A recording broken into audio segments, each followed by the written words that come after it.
So okay, thank you. So yeah. can you hear me? Yeah, can everybody hear Alejandro?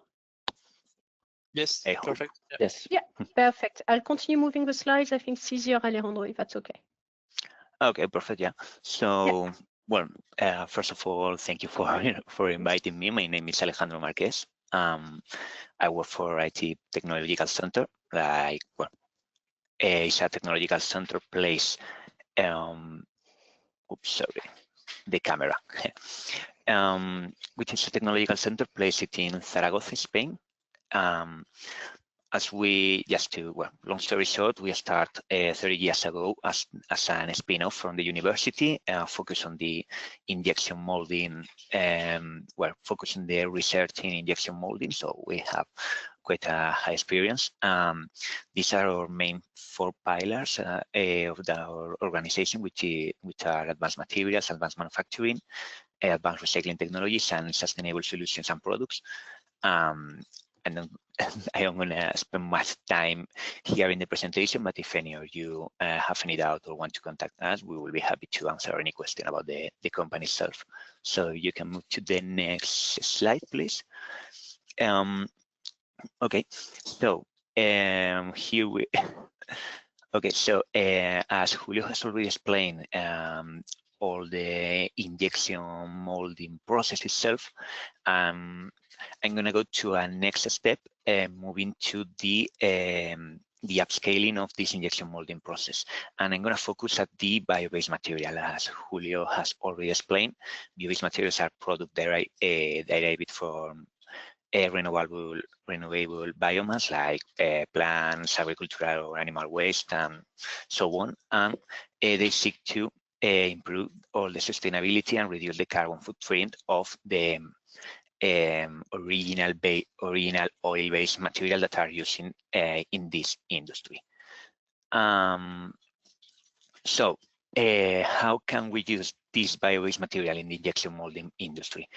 First of all, we have to say that it's not that easy to just change the main material, the oil-based material, for a bio-based material in the same mold and just produce it. It do not work like that. It does not work like that. What do we need to do? We have to adapt this technology to the bio-based materials. How can we do it, or why can we do it? We have to, well, the main objective of this process is to add value to the final part in terms of increase the functionality of the part or reducing the waste created by the process of using bio-based material instead of oil-based materials. But we have to use or to improve this process by the use of special processes or more complicated process that could be, for example, overmolding. That is one of the technologies I'm going to focus more on. Can you move to the next slide, please? So the first question is why do we want to use these bio-based materials, and why do we want to move to more complex injection technologies? First of all, well, we can, by this way, we can well, integrate different materials. That means combining their properties. We have 2 materials with different properties that together can have like a combination that shouldn't be that are impossible to achieve with just one material. For example, parts that are both rigid and flexible depending on the area.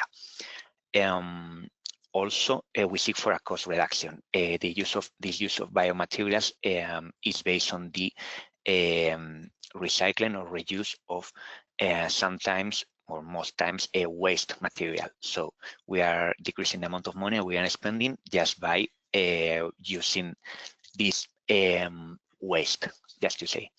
And also we have to work with the quality improvement. If we are working with different materials combined, we have to work on the control of differential shrinkage, on how these 2 materials combine with each other.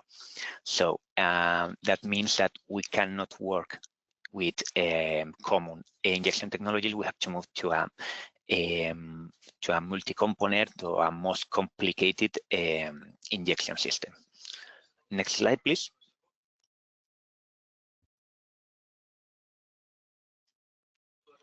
Okay, so how can we upscale this technology, or what can we use? Today, I'm going to focus in one of the main technologies, on one of the most used technologies, which is overmolding. That's the one we have developed ourselves.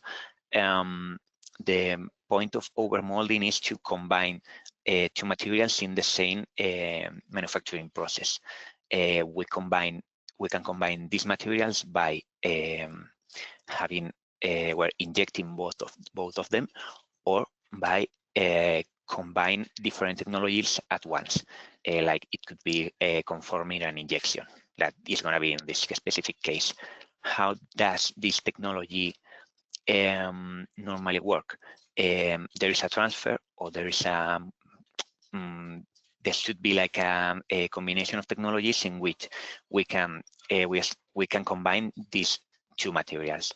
Sometimes it's with a transfer, like well, like the first example is says here, that you move one product to another, from one cavity to another, and then you inject one material and then you over inject the second one. Sometimes it's with a rotation technology. You rotate the mold, so you can work in well, with both approach. Or core backlash, something with some more complex internal mold movements. You can combine the injection of these two materials. Next slide, please. Nevertheless, when you combine these two materials, you have a big problem, which is the bond between the materials. It's not as easy as inject one material over the other, because there should be an adhesion, there should be a combination of the materials in an internal way, in an internal stage. So you have to work with materials with the same chemical compatibility. We have to work with some in the main characteristics of each material, like it's the shrinkage of the different material. You have to work on the interface of both materials. What is the main risk? The delamination. Maybe where if you are not working in the right way, when you over-inject one material over the other, when they cool down, just to say, they can separate directly, or they can create a bond which is not permanent, but really weak. So makes the main part unusable. Next slide, please. So in our specific case, we work with well, inside this project, or through this project, ViaPtake, we create over injection process, or we develop our over injection process based on a bio-based material, which is polyamide 1010, over a PLA sheet. And the main points to take into account across this demo was we have to analyze the processing window, as I made, the temperature of the first conforming and then the injection. I'm going to go through it a little bit deeper in the next slides. We have to evaluate or create sorry, we have to evaluate the bonding strength and work on it. We have to make a really good simulation of the thermal behavior of the over injection in order to be able to inject this material. So next slide, please. So the case study in this case, our main objective in this project was to substitute a container lid, a plastic container lid made of a high density polyethylene for a bio-based solution. For this bio-based, or for this solution, we take the container lid that you can see at the screen. First of all, well, we have four main objectives. Okay, the material substitution. So we have to work on the design of the part. We want to improve the end of life of the part. So we have to work on regarding the over injection of the separation of both materials that are going to be used. Circular economy integration, that means that we want to use not only bio-based materials as a matrix, but also materials which were recycled materials or bio-based materials in the main reinforce of the final part, and valorization of industrial side streams. That mean that we want to make this part not only bio-based but also usable. I mean, we want to make a part that can replace the original container lid. So we look also for the properties to have enough properties to use this part as a final part.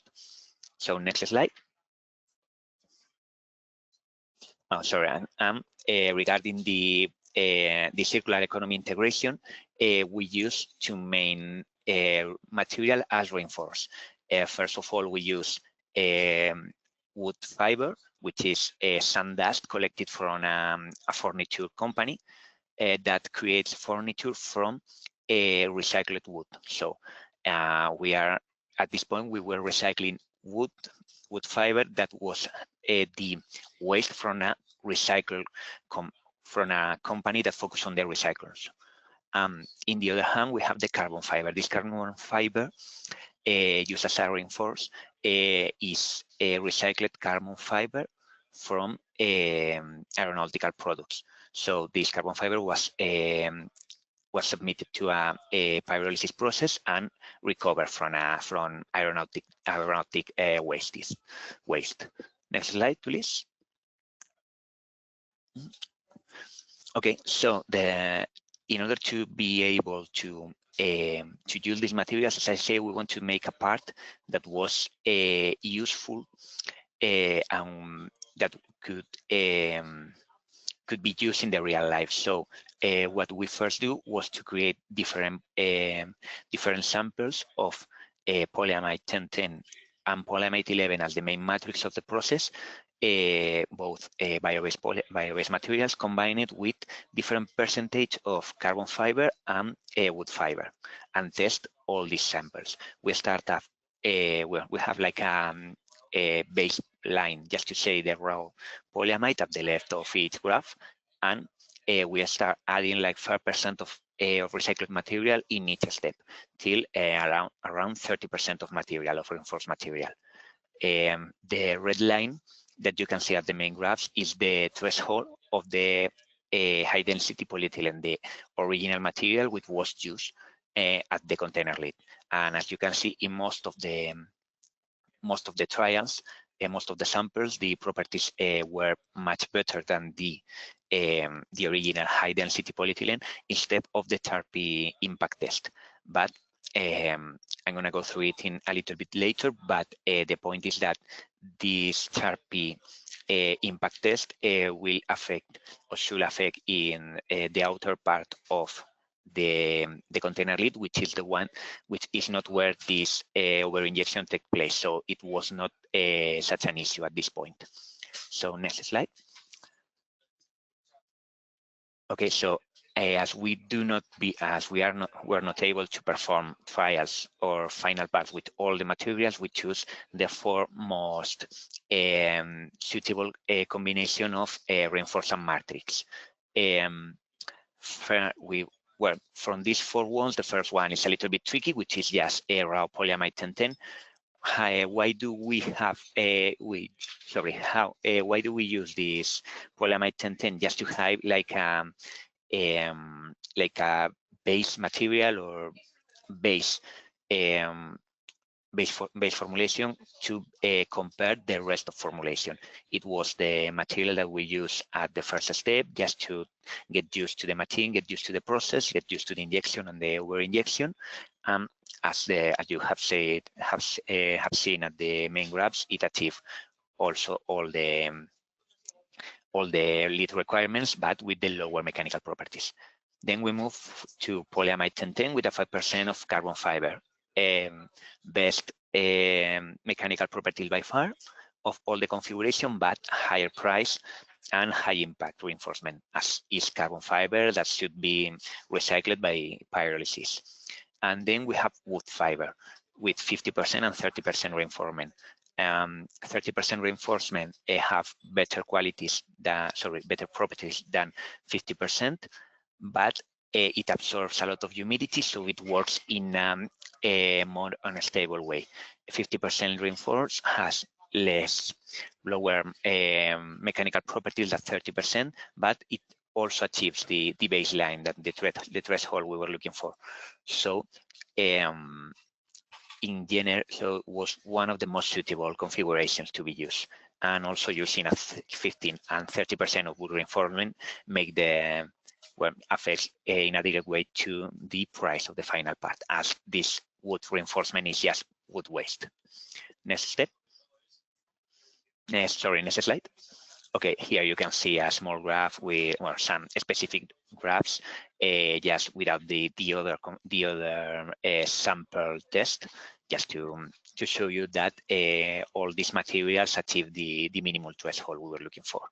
Next slide. Okay, so in order to perform the over-injection, to perform this over-injection, we want to start with a PLA organoseed in which we over-inject the main reinforce of the container lid. How can we do this? Not with the original design. You can see this original design is prepared of the container lid. The commercial container lid is prepared for being injected from the center of the center part of the lid, but this way was not possible to perform the over injection. So what we do, we start with the original container lid. Next slide. Okay, from this container lid we obtain the CAD file. Next slide.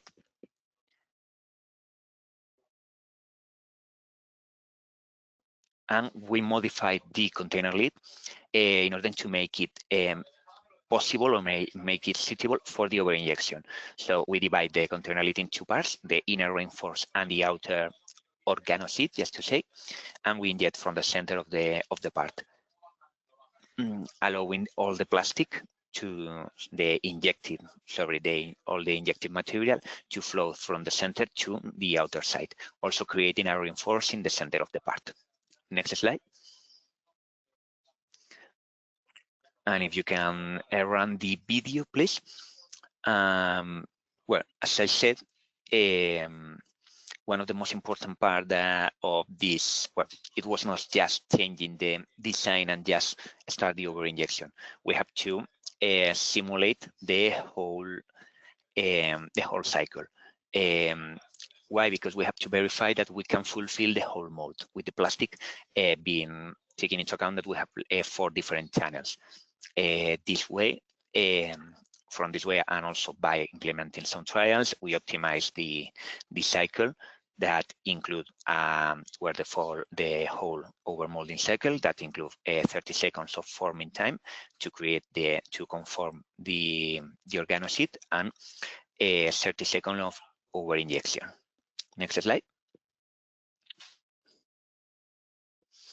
And if you can run the video, please.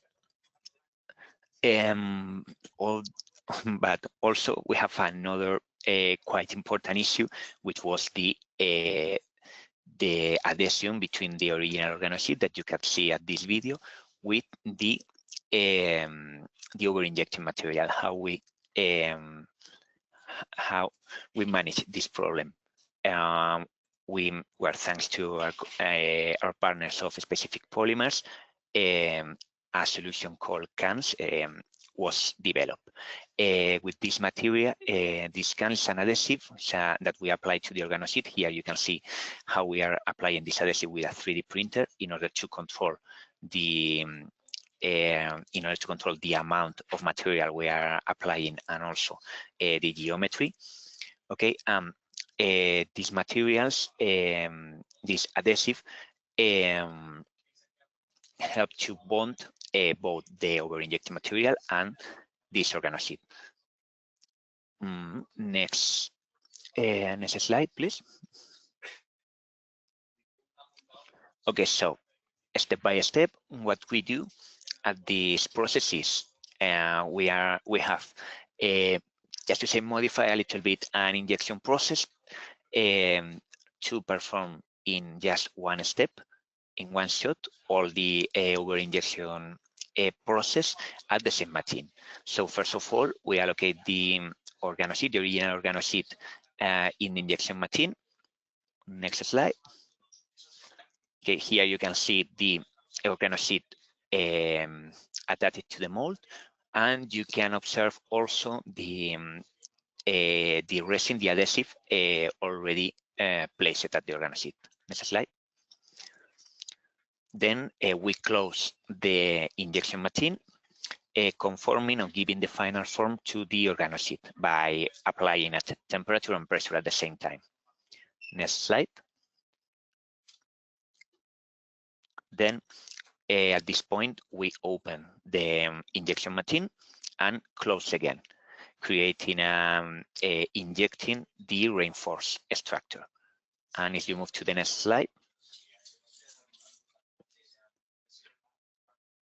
you can see here how it works, how the reinforce has been applied over the adhesive area of the mold, of the organosheet.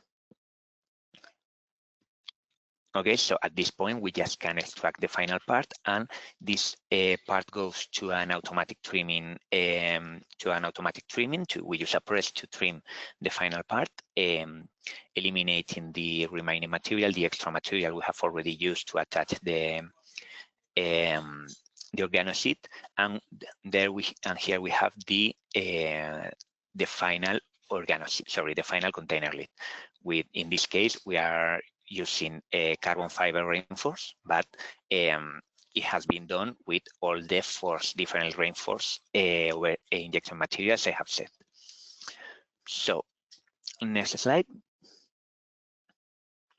Okay, so here you have the final result. You have the container lid attached to a small container, just to say, a Moses container that we done in 3D by 3D printing.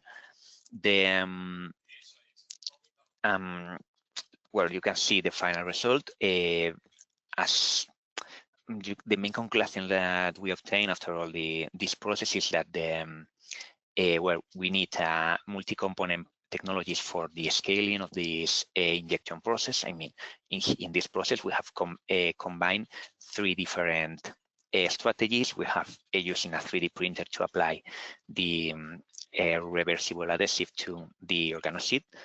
We have used an injection machine to conform the organosheet and to make the over-injection, and then we have a trimming, a secondary trimming process that we have used to obtain the final part.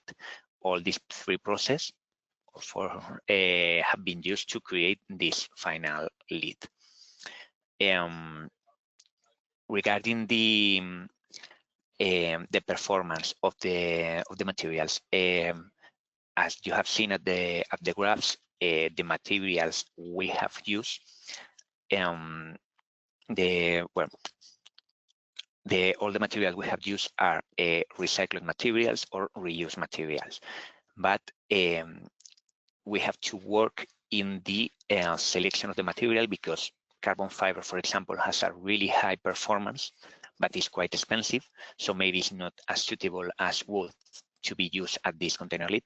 And wood fiber, for example, that could be the like the best solution,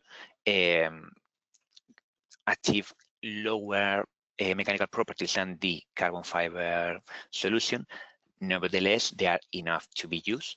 And as I have said, we are using waste wood in order to obtain a final part. So we are ending the cycle of the recyclability in this point. Then regarding the regarding the the overmold, the organosheet, the main point of this process was to perform in one shot all the over-injection process. The common over-injection processes that are used in the industry requires at least of 2 steps. As I have explained first, also you obtain first the conforming of the part, and then to move to a press, or you have really compressed press really complex molds that can combine both processes. Here we have simplified the process as much as we can, obtaining a final part and final, which can be used. So this is a good update, a really important update regarding the what industry is doing right now. And the main one of the main points is the interface validation. The interface validation. At this point, we are working on this interface validation in order to verify that thanks to this cans, this adhesive that we have used, that is going to be explained in a better way in another presentation, we are able to not only stick or not only attach one part to another on the over-injection, but to be able to separate the material in an easy way by applying heat. So both the organosheet from one side and the reinforced material for the other side could be used, and again, it could be recycled without